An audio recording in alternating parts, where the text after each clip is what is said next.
Hi hello. నేను ఒక చేతికి గోరింటాకు పెట్టుకున్నానండి. రెండో చేతికి ఎలా పెట్టుకోవాలి అని ఆలోచిస్తుంటే మా చిన్న బాబు వచ్చి, "మమ్మీ నీకెందుకు నేను పెడతాను" అన్నాడు. సరేలే ఏంటో గోరింటాకు పెడతావా పెట్టు బాబు అని అంటే, ఇగోటండి నేను చెయ్యి ఇచ్చాను. నా కుడి చేతికి మా బాబు గోరింటాకు పెడుతున్నాడండి.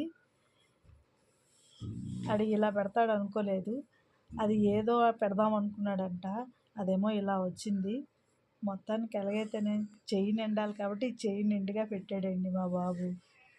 చూసారు కదా! నేనైతే పెట్టుకున్నాను. మా బాబు ఇంత బాగా మెహందీ పెట్టాడు.